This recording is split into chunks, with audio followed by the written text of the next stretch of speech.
No, we got no intro music. Oh man. We're just straight in, but we are live now. So, welcome back to New to Hill Country. I'm here with some gentlemen from the National Guard, and I'll have them introduce themselves in just a sec. But just start off by talking just briefly about just our sponsors for the podcast.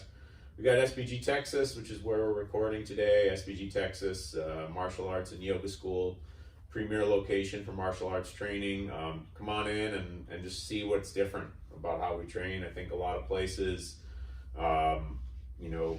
set a very different perspective on martial arts training than what we do. And I think, one of our main coaches, because we're a worldwide phenomenon, one of our main coaches is John Kavanaugh, he's the coach of Conor McGregor, and we want to update the software without damaging the hardware, and I think that really sets us apart from other places. Most places it's more of a weekend warrior vibe, whereas we're a place that you can expect to train for a couple of years and not, be counting your injuries on your fingers and toes or something. So the other shout out is just going to Element, which has been so great to us, especially during the lockdown. So Element is an amazing electrolyte mix, and right now in the New Braunfels area, I think I'm still the exclusive retailer of it, but they're really blowing up, so much so that I probably have to call them for a check on the sponsorship stuff. But but they're doing great. So and I couldn't wish them. I wish them well, because it's a great product, and the people in the company have been so good. So. But anyways, welcome to the show, gentlemen. I'll have you introduce yourselves. Thank you for having us. We definitely appreciate it. My name is Michael Decarlo. I'm born and raised in New York. Been here in Texas for the last 10 years. The reason I came down here was actually for the military. I switched over from the reserve component in New York, and I went active duty. I did 3 years of active duty, and the last 8 years I've actually been part of the National Guard. And it's been a great 8 years, and it's been a great 13-year career. The reason why I made the transition from active duty was because I just didn't want to wear the uniform every day. Okay. I was newly married, I was going to have a kid on the way, and I wanted to be home for them. Sure. And that's the biggest reason why I transferred from active duty to National Guard, to have more freedom and have more capability of kind of what I wanted to do with my life and be more of a family man. Okay. And that's the reason why I've been in the National Guard now myself. The last 2.5 years I've been in New Braunfels. I love New Braunfels, and I love the area. It's a very booming and upcoming community and a neighborhood. So yeah, I'm enjoying it so far. Okay, cool. And I'm Nathan James. I'm a specialist in the Texas Army National Guard. How did I end up in the Guard? Is kind of more of a roundabout story. So I'm originally from Buffalo, New York, right? Okay. So you guys from New York, huh? Yeah. I'm from Buffalo. He's from Yonkers. So okay. Where's Yonkers? So I don't know New York at all. So Yonkers is in the city. It's like not New York City, but it's like just outside of New York City. He's like right out of the boroughs. I actually haven't been to New York City. That's like one of my places that I like. There's a few big places that I haven't been to, and that's one of them. New York should definitely be on everyone's bucket list, and I'm sure he'll say the same thing. I don't know about Yonkers though. Maybe not Yonkers, but New York City itself, and I tell a lot of people, I know he could probably vouch for it too. It's like there's more to New York than just the city. Yeah. Like Buffalo, and like in between the city and Buffalo, like you have the Catskills and the Adirondacks. So you have mountains, you have cows, you have ranches. You lose cell phone service in some areas. Oh, wow. And people are like, New York is that big? I'm like, yeah, New York is actually a pretty big state. Sure. There's a lot more to see. So I mean, if you drove like an hour northwest of Yonkers, you're probably in a cornfield. And Buffalo's kind of the same way, because we're on the entire western side of New York. So unfortunately, we have to deal with all of New York City stuff. That's the thing about New York State, is like New York City always leads, and then everyone else has to follow. And it has really no application to us in Western New York, because we're damn near Canada anyways. I see. But I was born and raised out there. Kind of Buffalo's a very blue collar, all America city. Want to plug the Buffalo Bills, AFC East champions. We are America's team. I just want to put that out there. You heard it here first, right? Because I heard someone say that on the radio the other day, and I was like, I've been saying that for years. I've been saying that for years. Well, because do you drink Dunkin' Donuts? I don't know. You don't drink it. You don't drink Dunkin' Donuts, but that America runs on Dunkin', right? Yeah. It's the same thing with the Dallas Cowboys. They own the phrase, but nobody watches the Cowboys outside of Dallas. Let's be real. But everyone's second team. You might have a first team, but everyone's second team is Buffalo Bills. Name Buffalo now. We'll see. It is. I'm telling you. Anyways, so I was born and raised out there. Went to a smaller, like, you know, mid-range high school for the area. You know, we only graduated like 300 kids in my class, but we were kind of big compared to the rest of the town. Went to a small Jesuit college out there, Canisius. Got a degree in political science. You know, and I'd always kind of wanted to join the military, but you know, I was like 11 when like 9/11 happened, so I was like just old enough to remember. You know, and they were supposed to turn off all the TVs and stuff, and I had a math teacher that was like, "This is history. You'll need to see this." So like, I remember like, you know, seeing it all, you know, as a kid, and I was like, well, I knew that, you know, you see that and you're like, we're gonna go to war. Like, there's no way. And I was always a little bit more kind of, I guess, mature, kind of ahead of my peers a little bit when it came to that stuff. So I knew the military was something that I always wanted to do. So, you know, here I am, I'm like 18, and, you know, it's time to, you know, make a decision. Am I going to go military? Am I going to go into college? And, you know, my dad, you know, didn't even graduate high school. You know, he just started raising a family right away. You know, my mom had kind of, at a later age in life, decided she wanted to be an RN. So she got that going. And, you know, then that kind of fell, you know, by the wayside as time went on. So they're like, Nathan, like, you're going to be the first James to get that bachelor's degree. Like, we want you to go to college. And I was like, I want to do the military though. And this is in 2008. Like, the surge had happened and was still kind of going on. And so I applied to one college. I applied to the hardest college in town with the idea that I wouldn't get in and that would be my cover to go. But of course I got accepted. So I just like trudged through the next 4 years of that. It was, you know, it was a good time. It was hard. I'm thankful for it now that I did it. At the time, I was like, this is the most painful thing ever.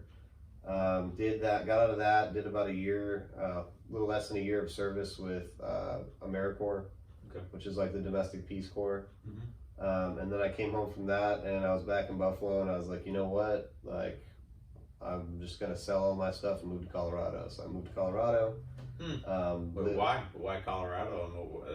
So in AmeriCorps, we were stationed out of Denver, and I, like, one of my uncles growing up was always kind of, I mean, the guy's name was literally John. He was like this big John Wayne style kind of guy, and I used to do like construction with him on the side and stuff when I was a kid, and he was just always doing real crazy stuff. I mean, we'd go over to his house and he'd be doing like a handstand on like the peak of his roof.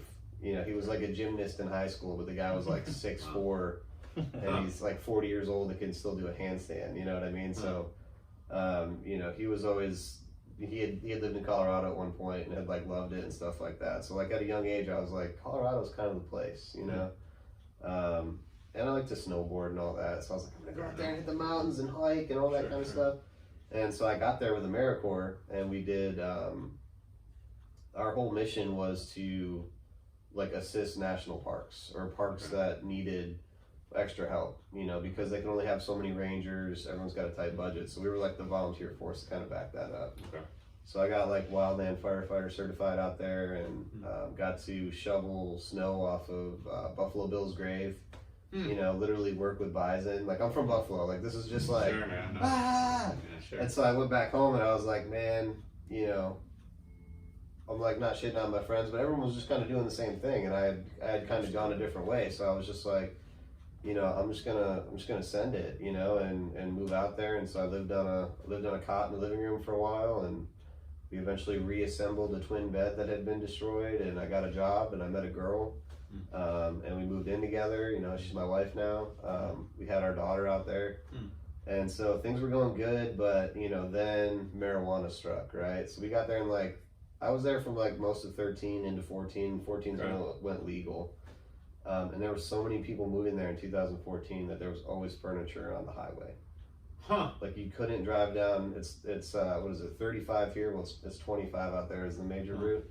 There's literally just like so many people moving there. There's like an end table or a couch cushion every time. That's when it went legal. Like not just I was out of the country for a lot of that stuff, so it wasn't just decriminalized. It was like fully legal. So that was when it was like fully recreational. Huh. You know, just like it was just like head shops on every corner. Like or I kind of heard someone say that about parts of like California when stuff like that went down. They were really kind of, you know, not that I was ever in any of them, but they were really kind of like sketchy bodega type places. Right. And like now when you drive by now, they're like Starbucks. Huh. I think there's one even called like Starbuds or something. So you know, it's like totally commercial, totally Americanized. Yeah. Fairly predictable, but funny. Like yeah, just you know that's going to eventually happen down the path. Is just they're going to take someone else's name and just change it a little bit. And, it's just capitalism. Yeah, sure. You know, but it's funny. So the cost of housing and everything just went insane, and I think I had a couple jobs while I was there. I met my wife working as a barista, as every millennial I'm sure has at some point. No, You're not a millennial. Well, still, like everyone's a barista. I actually know quite a few people. There was one person on one side of the There's a 30-year-old listening to this right now. I guarantee you, at some point, they got paid to make hot beverages. Yeah. But anyways, I did that, and then I wanted more. I knew I was smart. I knew I could pass the test. So I was like, the cost of housing is going up. Let's become a real estate agent. And apparently everyone else had that same idea. So they're like, you couldn't swing a dead cat and not hit. This was like 2007? This is 14. This is probably, I think I got licensed in 15. I gotcha, okay. And so, you know, and I literally, the coffee shop I worked at was in front of the world headquarters of Remax. Okay. So I was like, it's just gonna happen. Yeah. Like, I'm just gonna, you knock know, on their and of door. course I became a Keller Williams agent, you know, go figure. And anyway, so I did that for a while, and then I started doing concrete work. So like when I was in college, I got hooked up with this guy. A buddy of mine was working for this guy doing polished concrete. And you know, I would have quit that job.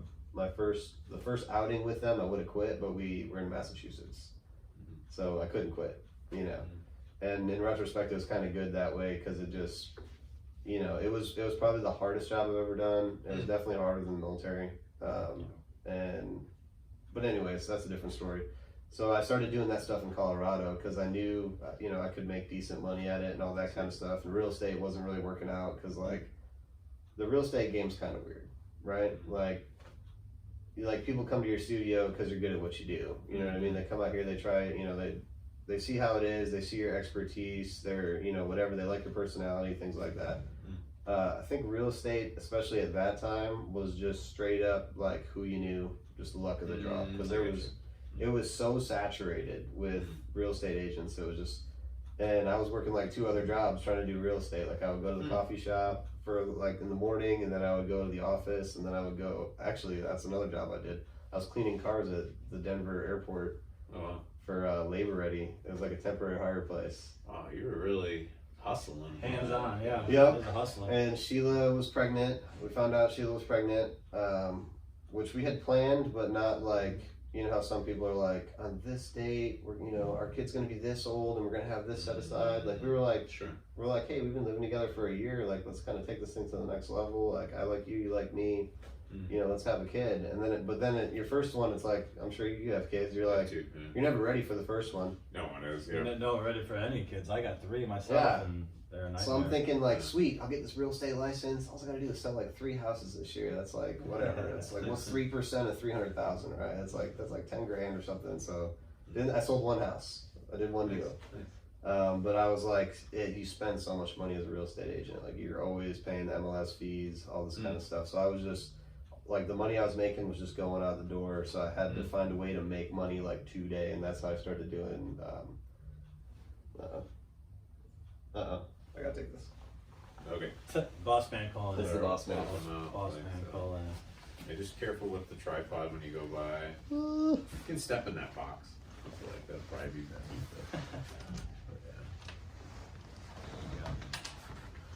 Oh yeah, we can space while he's out. So wow, yeah, he's got quite a he's got a story. He likes to talk. He's that's that New Yorker in him. He's a talker and goes down a rabbit hole into another rabbit hole. Good dude though. Love working with him. So yeah, it's. So tell me about like, okay, so, and this won't be far off the mark. I have very limited military experience. Actually, I'll run that all down just so that the cards are on the table, so I know. Like, I have a lot of guys that I train that are ex-military, so that's where the bulk of my experience with military kind of comes in. But then I have lived on an army base in Germany for 6 months. I taught there, though I wasn't in the military. I was civilian. I did a teaching internship with a high school there, awesome. Baumholder, Germany. So, and I think that base is closed, or that school is closed. Yeah, one of the two. Yeah. So, but yeah, that's the bulk of my. So I've been inside of the military apparatus a little bit, but overall, like, I think there are a lot of people there. It's like, I think you'd be surprised or not surprised how many people, like you say, Marine or Guard or Navy, and it's all the same to them. It's all the same. They hear military and they hear military. Right. Yeah, so they don't know.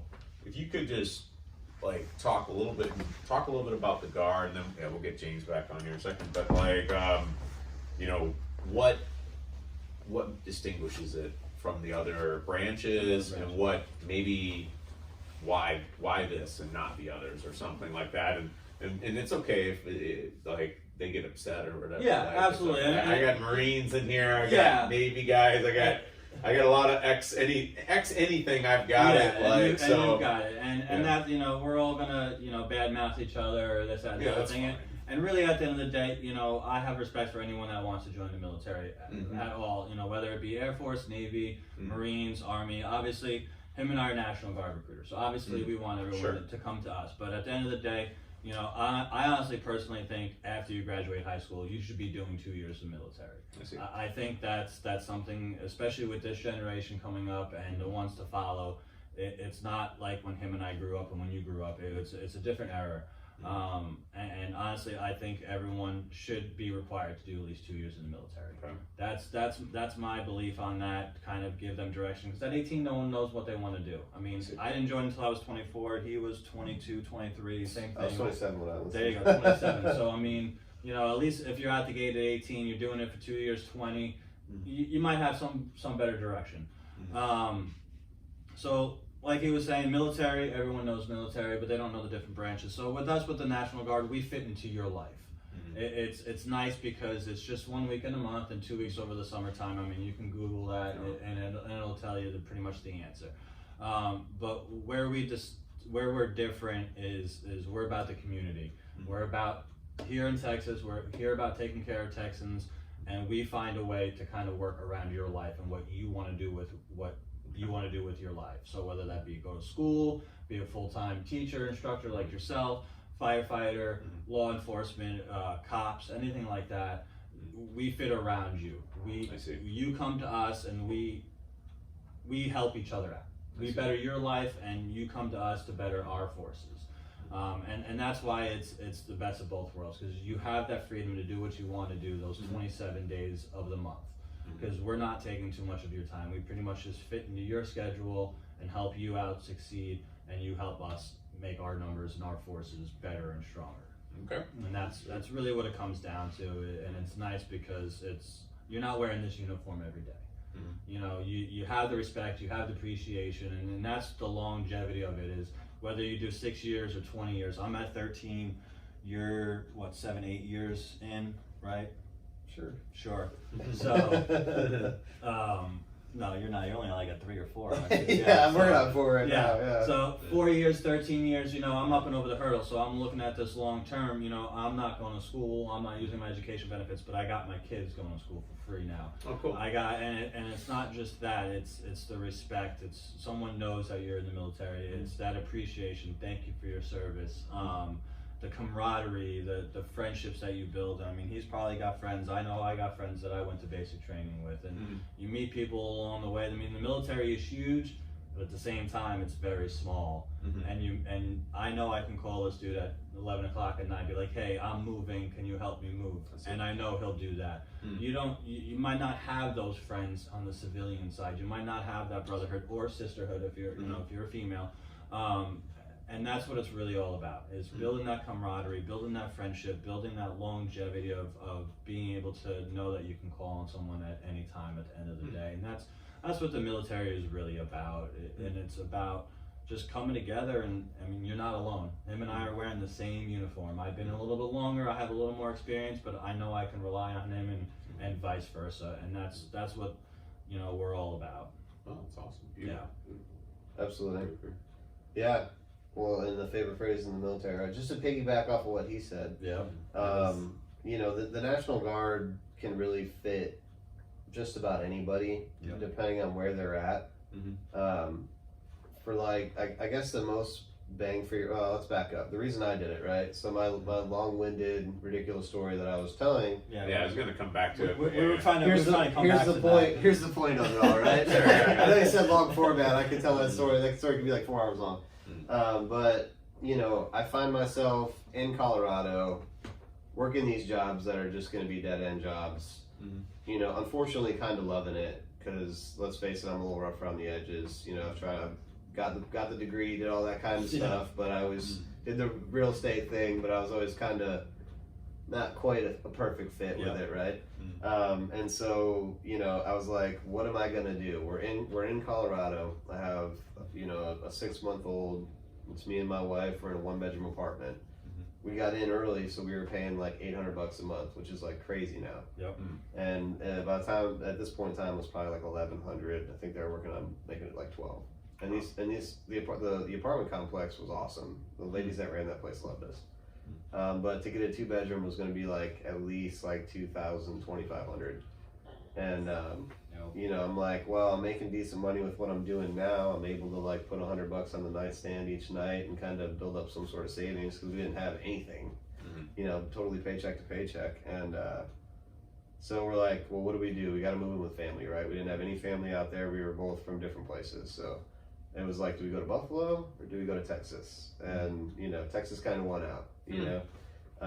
My wife doesn't like the colds, you know what I mean? Her family here I'm good with the cold too. I like it down here. Yeah, so I mean, it ended up making sense to come to Texas, and I thought, well, if I'm gonna give up Colorado, I'm gonna like, what's another dream that I have left, right? Like, let's, I did the AmeriCorps thing. That wasn't like the biggest success, but I did it. I did college, for whatever.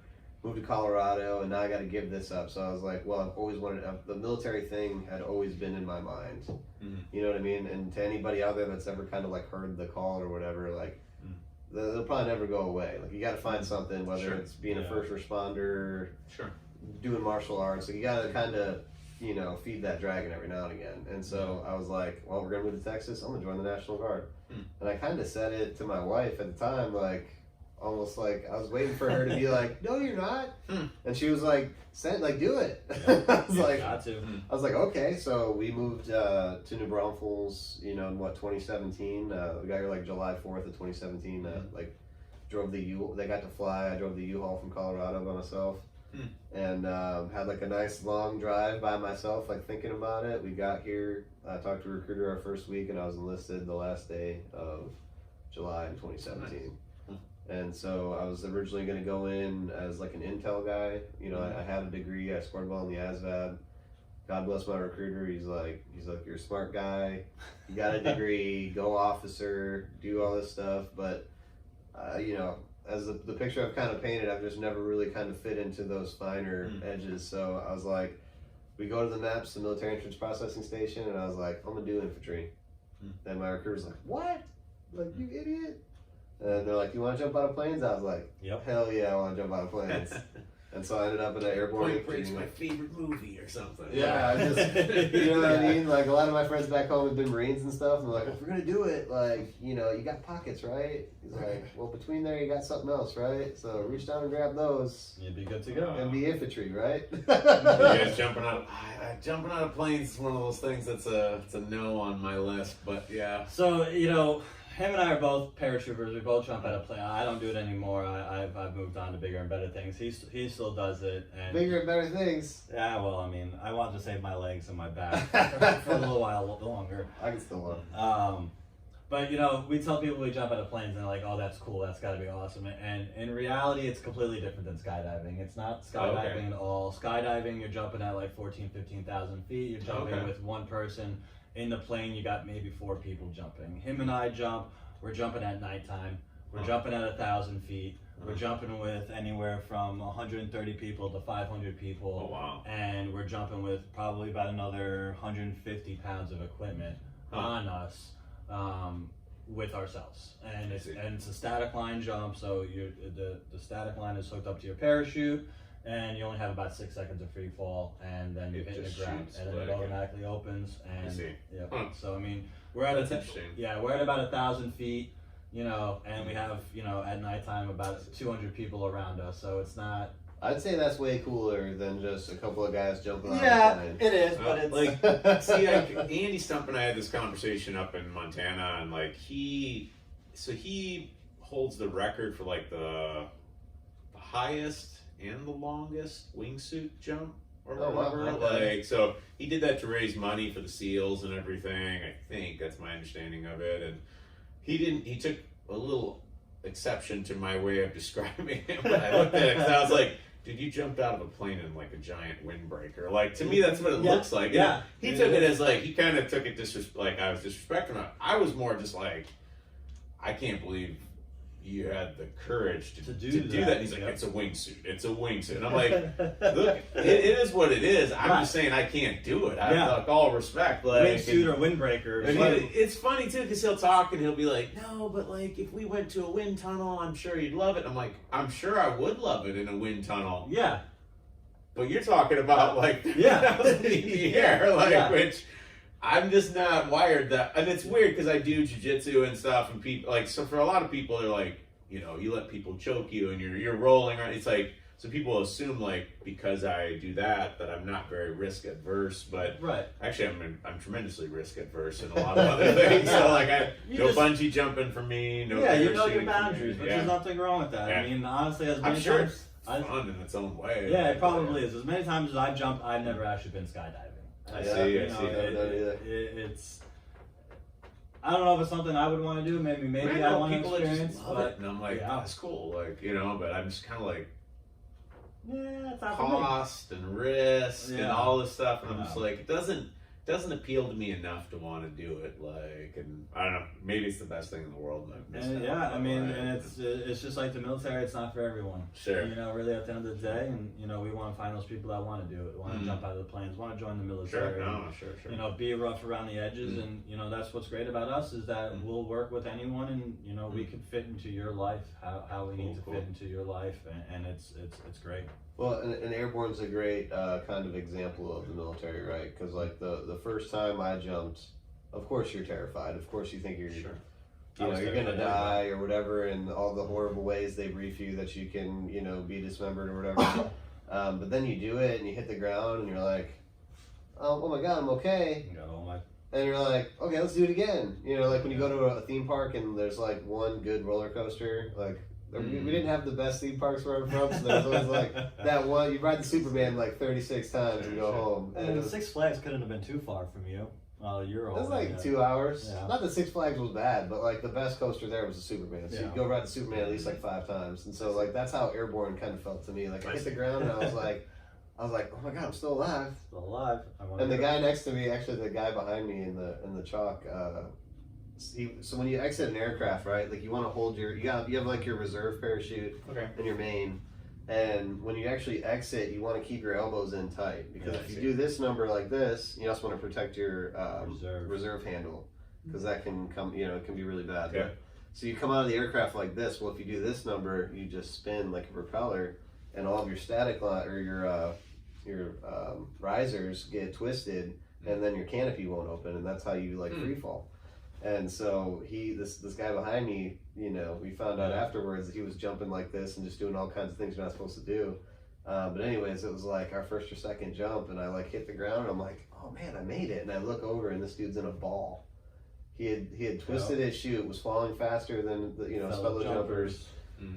Pulls his reserve, and as he does that, his canopy started to inflate. His main canopy started to inflate, so now his reserve is just balled up in his feet, and he just comes down and just like a pile of like pile of heap. Yeah, I was like, oh. I've had to pull my reserve a couple times. So it's scary because I mean it's literally just a handle, like just like a little handle, and all you gotta do is go like that, and it comes. And well, with the grappling and everything that I teach, I can empathize with the military, telling people to keep their elbows tucked is really a common thing. Yeah, it's how you do like a half Nelson or something, and right? You'd be surprised how many people I'm like, no, this elbow's tucked. So like, you have to like push their elbows in, you know, and it's like I want the elbows on the inside. Just people naturally go to elbows on the outside. Even with shooting in the military too, if you've never shot a rifle before, a lot of people will have that chicken wing and think that's a nice steady platform. But again, it comes to those arms and elbows tight in and shoot. Yeah, so I mean if you're able to keep those elbows in, you're good. There's so many things like with the military where it's like,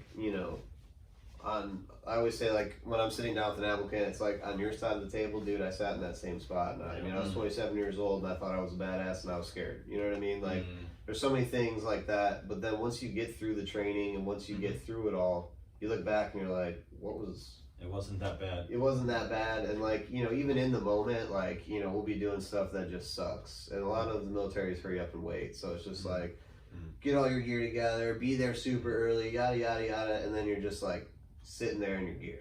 That's kind of airborne, right? Like you get there super early. There's the initial manifest and all this kind of stuff. And you finally are like, get your parachute on, you get, JMPI or JMPI, whatever, and you're just like sitting in your gear for however long, and then you gotta run up to the plane and sit in the plane for a little bit, however long the flight is, and by the time they open the door, you're like, please get me out, like please get me out. So it's almost a good thing, as soon as you exit the aircraft and you feel your canopy inflate, it's just an like amazing feeling. Like all that weight, like literally all of that weight just taken off your shoulders, it's like and then you hit the ground, you gotta stuff it all back in and run to the chute turn in. But I mean, at the end of the day, you're not by yourself. I mean, and that's really what the military is all about, is that you're not sucking by yourself, you're sucking with others to your left and right. Find a way to work together and build that brotherhood, because like I said, I mean, him and I jump out of planes and I know I can rely on him and he can rely on me, and that's what the military is really all about at the end of the day. And for him and for me, we have something to fall back on, regardless, right? At the end of the day, we'll always have a paycheck coming in, every month. We'll have health insurance for the rest of our lives. We know we have health insurance because we're in the military, and it's again, like I was saying earlier, it's just that longevity. It's the appreciation that people have for you and that you have for your community, and just it's building the bonds and it's building that self. It's getting yourself set up for the future, and then helping your kids too. And it is definitely a legacy builder. Like, I think back to me like getting made fun of because I'm cleaning cars at the airport with like a bunch of like ex-cons and people that like can't get a job, and they're like, oh, you got a degree? You're an idiot. You're working here, I was working in a warehouse at one point. I had a master's, and like it was like this weird. I was in Japan, came back to the States. Just really didn't have much going on, so my dad hooked up some work at a warehouse, just kind of to get me out of the house in some sense. I was kind of in a lull in some ways, and so I go down and work in this warehouse, and we'd be sitting around at the break room, and it was always, my PO says da da da. My PO says, and it took me a second. It's like, oh, parole officer, like to even like get what anyone was saying, like, and then it was kind of like one of the guys that was working there was college age, and he knew I'd been in Japan for the last 2 years, so he started asking me about stuff in Japan, and was like, "What's it like?" And he was all excited to ask me questions, and like suddenly like the whole break room's kind of like listening to me talk about something in Japan, and I really felt, and I didn't, but I wanted to be like, well, my PO said I had to go to Japan or something, he told me I had to leave the country, so but one of the guys later that day was sort of like, you have a master's and you're doing this here? And I was like, because I was exploring the possibility of working in management and stuff like that, and I just kind of, they're like, well, come and kind of get a sense of what we do on the ground floor and everything. And It was interesting. I actually really liked working with those guys, and you know, they all had POs, but they were all super nice, and they were like, they're all characters. I remember so many days of being there, and just, you know, and that was throughout my wife's pregnancy too, so it was kind of like a heightened moment for me. But those are some funny, just interesting characters. You know, it's the same thing in basic training too. You come back, you hear the kids with their stories. Well, I was in basic training. My drill sergeant said. So I mean, it's it's the same thing. This one time at basic training. Yep. I mean, we got kids at home right now from hometown recruiting. You know, they're off for Christmas and New Year's, and you know they're gossiping to each other. Well, my drill sergeant did this. My drill sergeant did that. So it's the same. I mean, him and I could talk about our experience at basic training, and at the end of the day, we all did the same basic training. We've all gone through it, you know, regardless of your MOS, regardless of your male or female, and everyone goes through the same basic training. What's my MO? MOS is your job. Sorry. Okay, that's Military Occupational Specialist. Military occupational specialist. Okay. Yeah. So and that's your job. So that's based off of your ASVAB that you take. You pick the job you want. What does ASVAB stand for? Aptitude. It's like the Armed Forces. Yeah. That's what I remember from my time in the military. Is there would just be like all these acronyms, and it's I had a military driver's license at that time. I had to get it because I got a special kind of favor. We got a special favor from the commander of that base to be able to drive a TMP around and all that kind of stuff. So we could drive it, and then some of the other teachers ended up violating that and driving the TMP from Germany into France. On a joyride. You're not supposed to do that. They got in quite a bit of trouble for that. Their entire college got barred from future kind of involvement in the Department of Defense. Basically for that one incident. I believe it. Yeah. They want stripes on it. You know. What is it? What does a TMP even? I don't think anyone ever told me what a TMP even stands for. Tactical. I think it's something personnel. It's basically personnel carrier. I see. Is that like an LTV or something? No, TMP is like a small. Isn't it like a small track vehicle? It's a little van. We had a little van that we'd drive around. Like it's the TMP. Like we'd fuel it up at the base and stuff like that for free. Like, and it was like a great deal for us. I mean, we were just supposed to be able to use it. PX, you know, PX, the school. And our quarters, and that's all I used it for. We could stop for like a meal along the way within that, but like, and even that would get us in trouble sometimes. Someone would be like, "What is this doing out here?" And we'd be like, "Oh, we got an order from the commander." Like, we could drive it. We can. It's okay. Like kind of like, but then these two chicks were just like, I don't know. Before we were funny story with that too. Before I went on my last deployment to Africa, we so none of the military vehicles have actual keys, and there's like no actual ignition. So a lot of the military vehicles are just like a switch and a button start and everything like that. So the military Humvees we had sitting in our motor pool, and one of the kids decides to take said Humvee off post and go have a nice field trip, you know, with it and bring it to, you know, different locations and everything, and ended up getting in trouble for it. So it was like, and the best part about it was he lived in the same city we were in. So like if he wanted to get off post, he could have just been like, "Hey, like Brian, can you come get me? I want to just like sneak off post for a little while." But he took it to the extreme. So sure. That was probably before social media, when everyone knew that you. Oh no, it was in 17. He was military. He wasn't. No, he was military. Yeah, these people like that I was. You know, we were doing the teaching there. A bunch of them were from Ball State, Indiana, like, and I was coming from Truman State, Missouri. But they're just these two girls within that group that just kind of never really got that they were doing a thing at a military base. Like it was sort of like I'm at a summer camp, kind of like in their mind or something. Like, whereas like sometimes be like, look, this is an army base. Okay, like it's like I don't know why I make such a big deal about what we bring on, but it's like. It's a base. You know, it's like, I don't know why we can't just bring my friend on. It's like that's not how it works. It's a military base. It's a secure you can't just bring anyone. Did you guys not get that when we came here? Like it was like and I remember the guy that was kind of our liaison officer, and those two in particular. I mean, he talked to me, and he's like, "These two girls from Ball State." Like, he would say their names, but it's like, they just don't get it. They just don't understand where they are. Like and.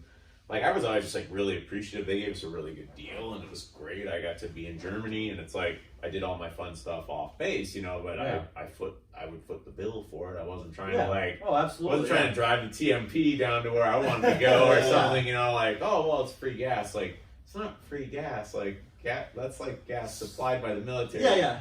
It's supplied by taxpayer. Like you got to think a little beyond that. Like, it's not completely free. I mean, it's free to you because it's not coming out of your pocket, but someone's paying for it. Yeah, they'll pay taxes eventually. Hopefully. I'm sure. Yeah, who knows? But I know you guys got to get on here. I think we're getting fairly close to maybe where you guys got to jam out. Any closing things you wanted to add about just joining? I mean, if I could bring it all back together, because I'm definitely a rambler. Yeah, we've noticed. Yeah. So, you know, getting into the Guard has given me the ability to go from always probably going to be working in like a dead end type job to having the ability to make this a full-time career or do other things, get certified in something. I now have insurance for my family, which was huge. I was having to get, you know, affordable, unaffordable insurance back in the day before the laws changed, all that kind of stuff. And, you know, really, you know, for somebody that's like maybe high school age or college age that wants to go to college or wants to learn a trade, you know, we kind of fit in perfectly with that. You know, if you need to get out of Texas for some reason, if you want to go and wear this uniform every day, we get that 100%. And, you know, active duty is probably the way to go. You know what I mean? But just because you're in the Guard now doesn't mean you can't go active duty. Sergeant Decarlo kind of did it in reverse, which is sort of how everyone thinks of it. But what we can kind of do is get you in, you know, at like 17 or in high school, get you through college. You know, we have some of the best tuition assistance available. We beat, you know, the other components by like more than double at this point as far as money for college goes. And then once you finish college, you can, you know, switch to that active duty side, hopefully go officer, you know, but you don't have to. But all of your time and experience is going to benefit you on that other side. That makes sense. I mean, are people going to make fun of you? Yeah, that's the military. You're going to get, you know, you could be the most high-speed dude ever. Somebody's going to have something to say. But, you know, you could get in with us in like the unit that he was a part of and that I'm in and knock out, you know, Ranger School, you know, some of these other schools, you know, get your tab, get airborne, get all that stuff that isn't as easy to get active duty side. And when you show up there, they're like, holy, like this dude's awesome. You know what I mean? And you did all that through the National Guard, getting your college paid for and living your own life for most of the time. You know what I mean? It's we kind of work. And then the other side of it is like somebody like me, right? Had a family, you know, it was getting late in the game. I was 27 when I enlisted, so I was like, man, I'm on the doorstep of 30. I better have life figured out by then. Or at least that's what I was kind of telling myself, because time goes fast. You guys know. You know, once you get out of college, it's just like, holy, 3 years have gone by. Like, what? So, you know, it kind of helped me with that as well. You know, it gave me something that I knew I could build with. And, like, now my kids are going to go to college for free. Like, now I have health insurance. Like, now, you know what I mean? Like, all of those things where instead I was, okay, I need to make money, so I need to work at least, like, 50 hours this week. You know what I mean? And, like, construction's kind of feast or famine. So it's like, we got this amazing job, honey. I'm going to be gone for like 2 weeks straight, and then the next week I'm at home for a week, not making any money. Like at least this gives you that stability. Crazy.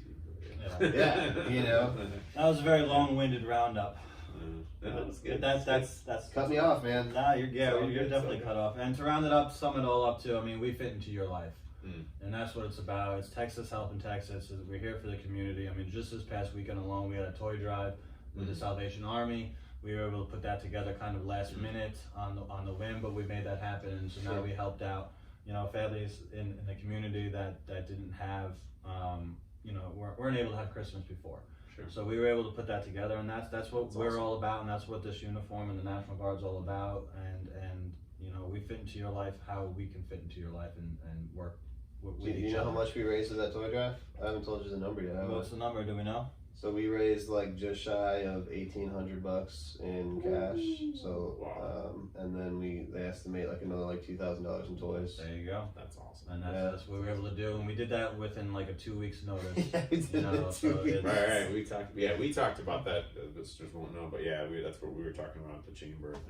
Yeah, it's incredible. Like, I mean, it's amazing what you can put together, just even outside of the Guard. Just like, I think a lot of people don't realize how charitable people actually Yeah. want to be, and Yeah. when given the opportunity, most people are pretty happy to Yeah, give. I mean, Like, and we were set up right on Walnut too, so I think that drew a lot of Sure. people in too, and like I said, we tried to spread the word as much as we can. Yeah, I was shaking people down at the end. Yeah, People started to just drive through, and at one point I was just like walked at this truck, and he's like, "Hey, I'm just trying to drive through here." I was like, "Well, we're doing this toy drive." Yeah, Like, but, yeah. but we appreciate you having us on. Absolutely. We'd My definitely pleasure. like to Yeah. do this again in the future if we can. should So- have Is it- this up in a couple weeks probably. Elemental Labs Yeah. LMNT, like if you wanna. electrolytes. It's got what plants crave. You need them electrolytes. You're on. Have you guys seen that? Give you a couple and let you try it. You guys would probably love it. It's a real game changer for people. Yeah, I was kind of blown away by it. I'm on the full addict level on it, so it's just Nice. like you don't think you like a lot of people are like, yeah, I'm good. I drink so much water, and it's just a. Is it something you drink throughout the day, or is it like first thing in the morning you drink it to wake Usually I'll up? drink it when I get up, Okay. and then like with what I'm doing, there's a fair amount of sweat involved, so it's like So kind you're of probably drinking throughout the day too. right, and it just like on a practical level, the total quantity of water you drink goes way down. Mm-hmm. So like I'll give you an example of like kind of the more extreme end of it. Before I left Korea, I was kind of interning at another gym. I coached all the classes for a week, and that's like probably the most successful gym in Korea. Like they're a bumping gym. So I was teaching 8 hours a day. Oof, And it was Seoul, and it's the summer, and the air conditioning like ain't doing anything. Yep. So Well, I've been it's there humid. before. Yeah, you're sweating, and like I mean, I was pouring sweat out all day. And I think the first day I drank like 4 liters or something like that, like just driving it down, and then I just kind of remembered like, oh yeah, I've got this electrolyte mix from like Rob or whatever. So I just put that in, and the next day I drank a liter of water. Wow. Just like a huge difference, and felt good. Yeah. It's not like, and it's almost like sort of like you're topped off really fast to where you don't want to keep drinking, because Yeah. a lot of times you're not, without the electrolytes, you're not really drawing the hydration in actually. And so we've been trying to work with like getting Element, and it's starting to get adopted by more like I think it's like US Olympic weightlifters have adopted it. Like it's starting to get Starting to branch into a out, lot of yeah. stuff. Like we're trying to get it in with like one of our guys is a SWAT member in San Antonio. We're trying to get that into their training things because they had someone like die of dehydration during the training or something. And it's like, this will lick it right away. Like you just get these guys on this stuff just one a day, and they'd be like good. So no, it's well formulated. A person with time, you can figure out how to make those things by yourself, but as a friend of mine put it really well, you could do that, it won't taste nearly as good. Yeah, This stuff actually tastes good. That's good. It's not full of sugar, it's not full of all the like most of the stuff you find in the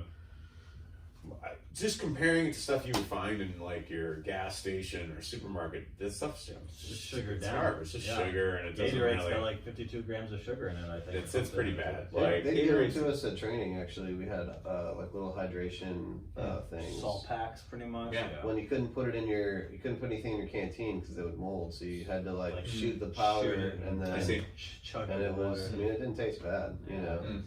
You'll like this, I'm sure. Most people do. So yeah, we've got our gym members are all very into this. It's a hot seller for our gym There actually. you go. All But right. yeah, I'll get you guys some, and thanks for coming on the show. All right, Absolutely, Appreciate thank it. you. Get this off here.